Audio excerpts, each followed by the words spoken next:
Halo pemirsa, 30 menit jelang penutupan perdagangan di sesi kedua hari ini, laju penguatan indeks harga saham gabungan sudah sangat terbatas, bahkan secara intraday sudah bergerak kembali atau berbalik melemah dan sempat menembus di level 7.400-an pemirsa.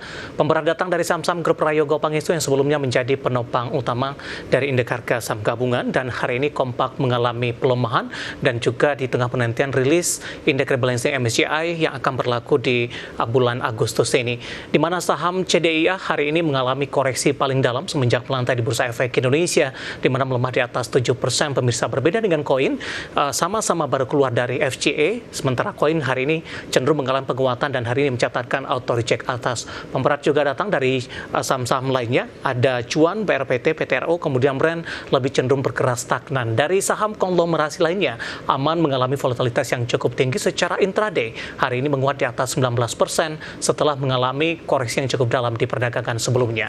Dan seperti apa review di sepanjang perdagangan hari ini, proyeksi untuk perdagangan esok jelang libur akhir pekan, jangka perdagangan dan juga untuk jangka panjang, dan kembali bersama saya di Visan Oval, kita jelang IDX, sekitar closing selengkapnya.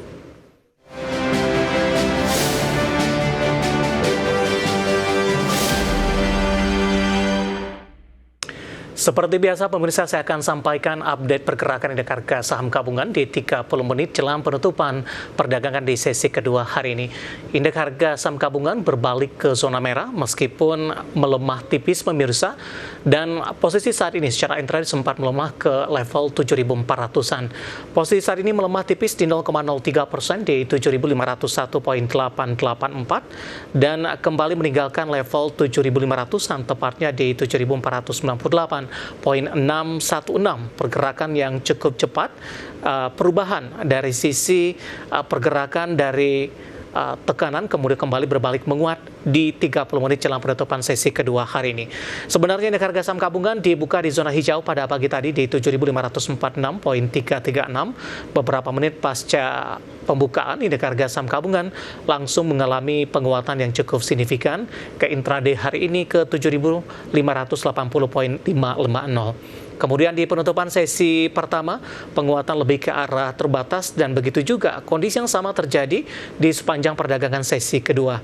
Bahkan indeks harga saham gabungan sudah berbalik ke zona merah, melemah tipis dan masih bergerak di range harga 7.500-an hingga ke 7.495. 7.495.964 merupakan intraday terendah di sepanjang perdagangan hari ini. Seperti yang kami informasikan sebelumnya, pemberat datang dari saham-saham grup Prayogo Pangestu, ada CDIA hari ini melemah di 6,76% di 1.580 saat ini. Secara intraday sempat melemah di atas 9% hari ini.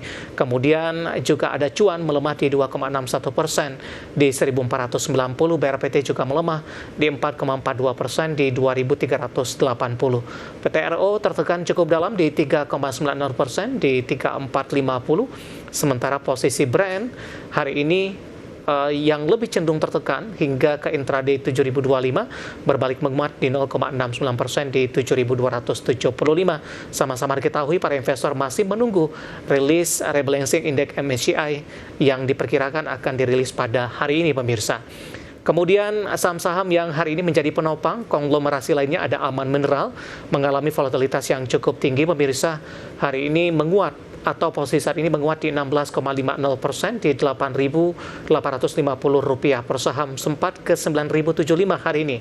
Volatilitas cukup tinggi, sebelumnya Aman Mineral sempat tertekan sebesar 11% dalam intraday harian.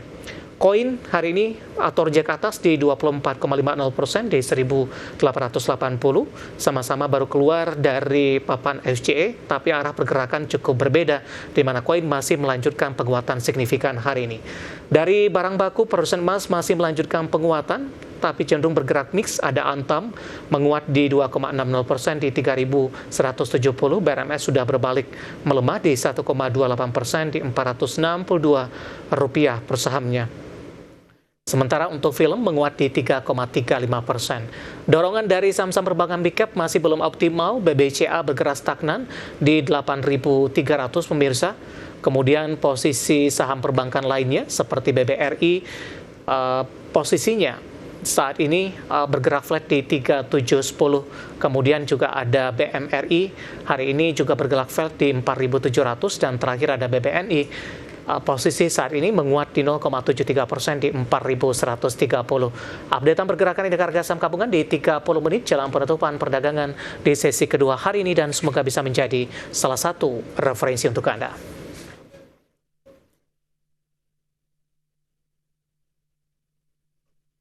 Dan selanjutnya mari kita coba simak beberapa sentimen berkembang di sepanjang perdagangan hari ini yang berhasil dihimpun oleh tim redaksi kami dan diproyeksikan akan mempengaruhi pergerakan indeks harga saham gabungan, baik dari domestik maupun internasional. Dan informasinya apa saja? Mari kita simak rangkumannya berikut ini. Presiden Amerika Serikat Donald Trump kembali mengobarkan perang dagang dengan India menjadi target baru setelah Gedung Putih resmi menetapkan tarif tambahan 25% atas sejumlah barang ekspor dari negara tersebut. Langkah ini akan mulai berlaku di 27 Agustus 2025. Melansir Reuters, alasan Trump memberikan tarif tambahan baru lantaran India tetap membeli minyak dari Rusia di tengah konflik geopolitik yang belum mereda. Tarif tambahan ini akan menaikkan bea masuk atas ekspor India ke Amerika hingga 50%, tertinggi yang pernah diberlakukan terhadap mitra dagang besar Amerika. Bursa Wall Street terbang di Rabu atau Kamis dini hari waktu setempat, saham menguat didorong lonjakan harga saham Apple hingga 5% setelah seorang pejabat Gedung Putih mengonfirmasi Apple akan meningkatkan investasinya dalam manufaktur domestik sebesar $100 miliar Amerika. S&P 500 naik 0,73% ditutup di level 6.345,06. Nasdaq Composite melonjak 1,21% di 21.169,42. Dow Jones Industrial Average menguat 0,18% ditutup di 44.193,12. Tiga pejabat The Fed menyampaikan kekhawatiran mengenai pasar tenaga kerja Amerika dengan pernyataan yang mengindikasikan potensi penurunan suku bunga di September. Gubernur The Fed San Francisco, Mary Daly mengatakan, para pembuat kebijakan kemungkinan besar perlu menyesuaikan suku bunga dalam beberapa bulan mendatang. Gubernur The Fed Boston, Lisa Cook menilai laporan tenaga kerja Juli yang turun signifikan merupakan titik balik dalam perekonomian. Sementara Gubernur The Fed Minneapolis, Neil Kashkari menilai ekonomi sedang melambat, dalam waktu dekat mungkin akan tepat untuk mulai menyesuaikan Federal Funds Rate. Dari dalam negeri, Bank Indonesia mencatat posisi cadangan devisa Indonesia di akhir Juli 2025 terjaga tetap tinggi sebesar $152,0 miliar Amerika. Besaran cadangan devisa ini turun dari posisi akhir Juni 2025 di $152,6 miliar Amerika. Kepala Departemen Komunikasi Bank Indonesia dalam siaran pers Ramdan Denny Prakoso menuturkan, perkembangan tersebut antara lain dipengaruhi pembayaran utang luar negeri pemerintah dan kebijakan stabilisasi nilai tukar rupiah sebagai respons Bank Indonesia dalam menghadapi ketidakpastian pasar keuangan global yang tetap tinggi. Berbagai sumber IDX Channel.